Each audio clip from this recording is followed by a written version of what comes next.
Hey everybody, what's up? This is BSP. I'm going to talk about a subject here that I didn't really want to talk about, but it's really happening here in Japan. It's been happening for years, and I was quite touched by a suicide that happened at the beginning of this month.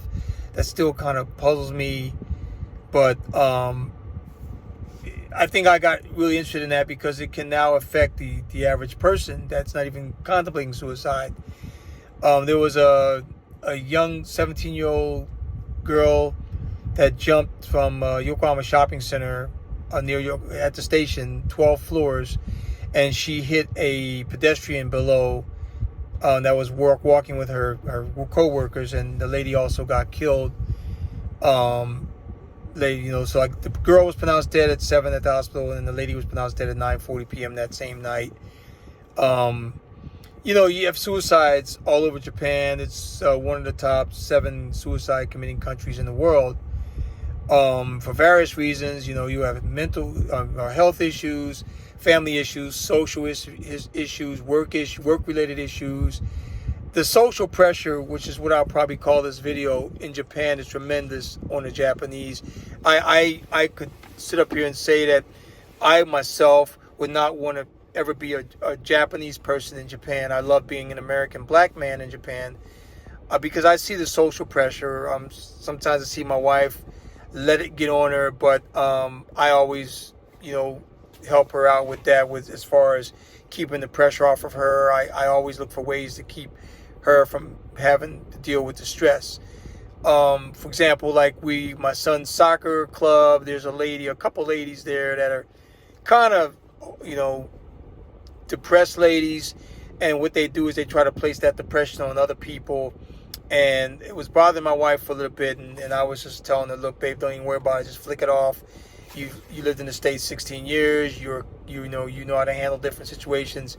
I don't want you to get back into or get into this social pressure here. And so she really doesn't have to worry about that much at all. And she doesn't. I keep that off for her as much as I can. Because we have a good family, so we don't have any family issues. And why should I have my wife have to worry about those other issues? Now, my children, my son is in school. He's not getting bullied or anything like that, which is good.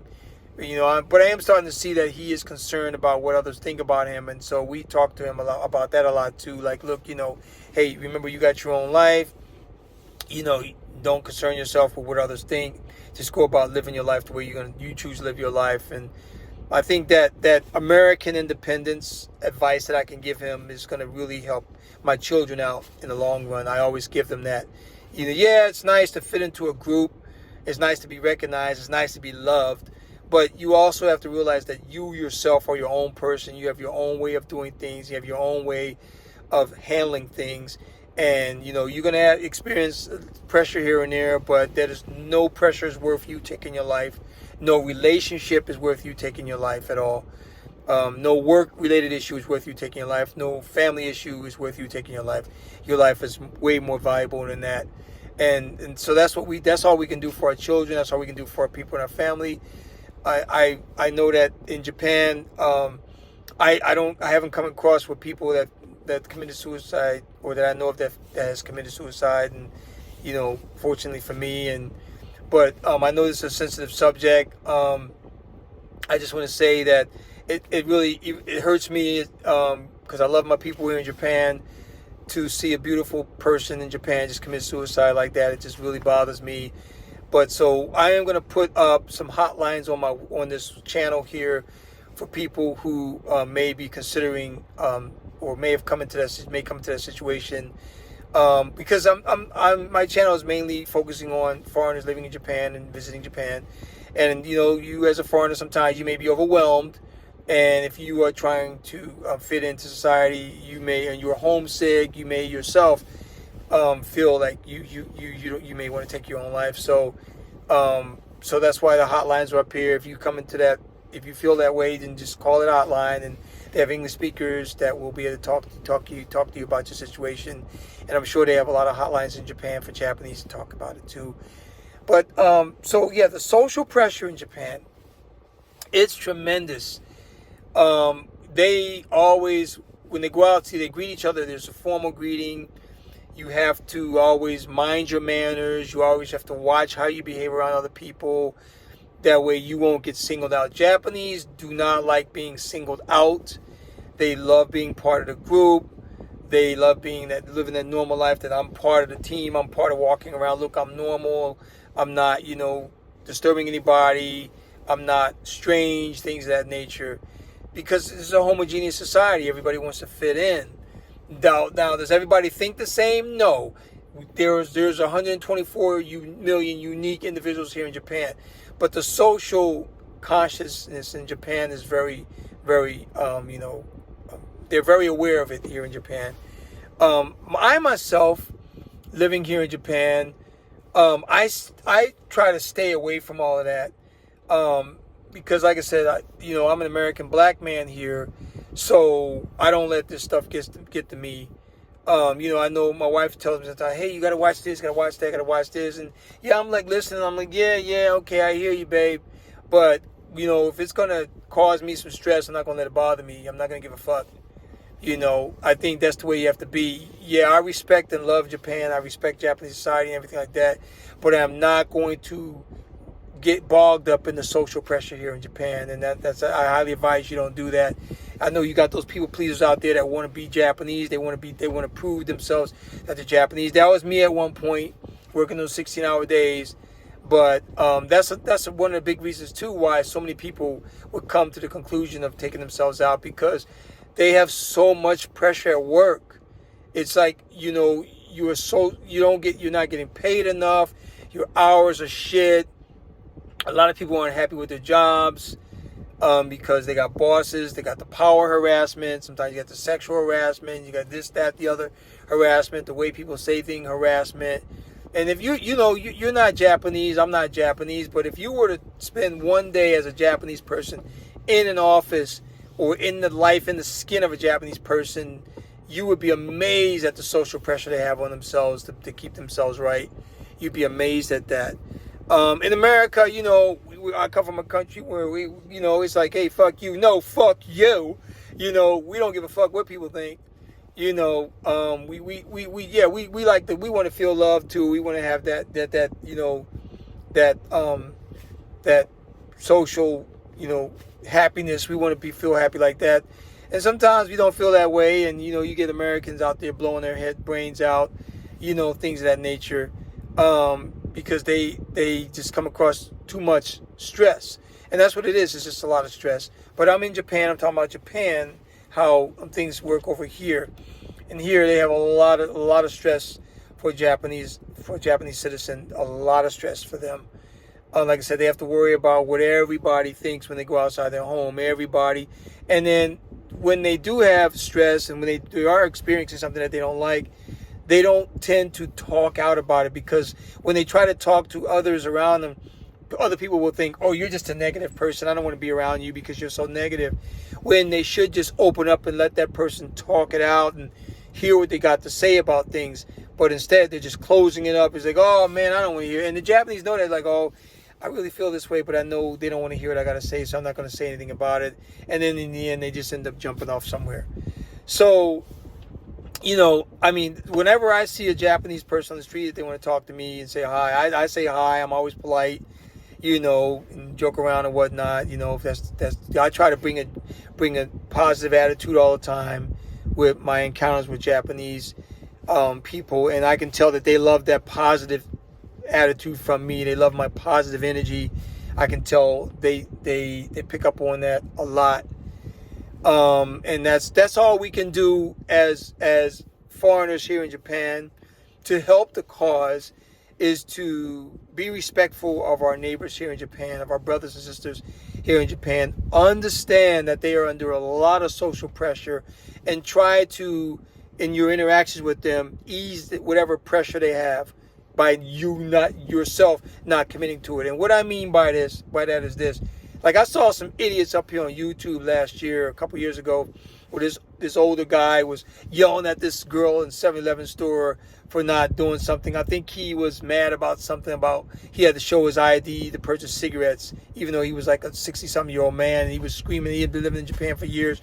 He was yelling and screaming at this woman and disrespecting her and, you know, making her feel uncomfortable. And, you know, he doesn't know nothing about this woman's life. He doesn't know why, you know, she's in the work. She could have some medical issues, have some issues with her kids, problem with her husband.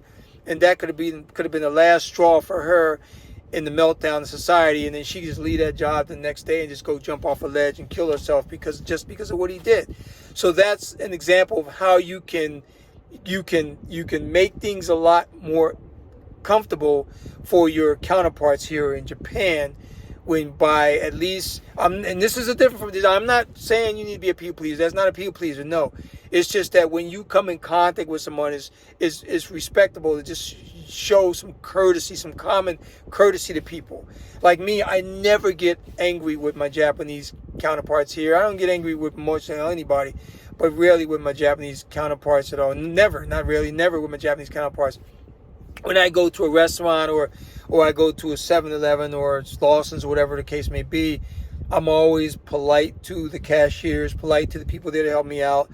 It's always thank you very much, thank you, arigato gozaimashita, you know, that kind of thing, you know, because those people deserve respect. They're out there doing the job. They're out there trying to do their best and with their life and with their livelihood and their job. And it's not my place in the world to make them feel uncomfortable to the point to where they feel like they're nothing. And that's the thing about Japan.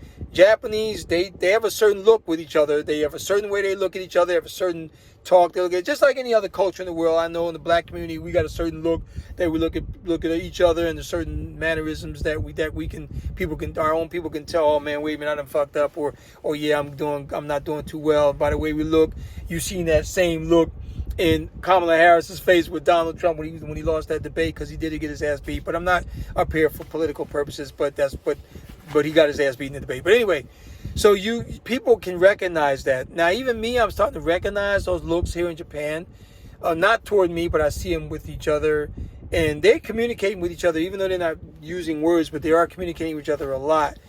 And so, you know, I don't worry about that thing toward me. You know, if that ever happened to me, I'm like, whatever, man. You know, it's your problem, not mine.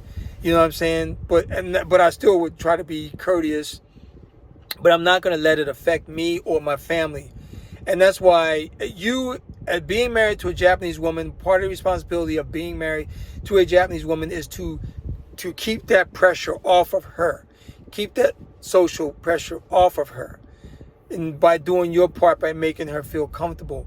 Because if she knows she got somebody she can confide in, you and her husband all the time, she's gonna be okay. She's gonna be fine. And vice versa. But she's gonna be fine. She's gonna know, oh, I know they treated me. I had a bad day outside my house. When I come in my house, my husband's here and he's treating me really well. It's what you want them to feel like. And then they're gonna be okay, or their children. And you want the children to feel the same way.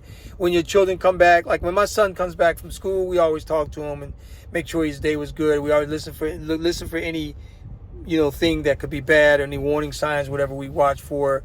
But we always make sure that our son's good, and we're going to do the same thing when our daughter goes to school, make sure she's good. So the way to prevent any kind of person from committing suicide that you come in contact with is, like I said, just to treat them with love and respect, be there for them, you know, always put yourself in a position where they can feel comfortable around you at all time. Yeah, you're going to have your disagreements and this, that, the other, but still, they have to know that they can feel comfortable around you. They can talk to you about anything. They can open up to you, and then therefore they do have an outlet. Everyone needs an outlet in this life. Everyone needs an outlet here. And that's what you have to make sure that they know, that they have an outlet, that they can reach out to you anytime, and that you will be there for them. That's the main point. So yeah, it's really hard. It's a lot of social pressure over here. It really is for Japanese. I would never want to be a Japanese person here. I never would want to. I mean, I know, you know, a lot of Japanese living well, but still, the social pressure, man, it's just too much, even for myself, to imagine what I would have to go through, knowing my personality, that, you know what, fuck you, I don't care what you think kind of personality. But that's the way I was raised. If I wasn't raised that way and I was raised like my wife or like everyone else in Japan, I'd have a totally different attitude about that. So I get that. So that's all I wanted to say. I just wanted to get up here, and I just wanted to say that, you know, you're not alone. You know, there are people out there that can help you, that you can talk to about it. And then I want to say to the people, to those that do come in contact with people in your family or through your daily life, just treat them with love and respect, and just make them feel comfortable as they can. That way you won't have to worry about them doing anything crazy because of what you said or did. You know, like I said, yelling at somebody in the store is not really doing them any favors. All right. So this is BSP. I just wanted to come up here and talk this for a few minutes. I'm out. I'll talk to you guys later on.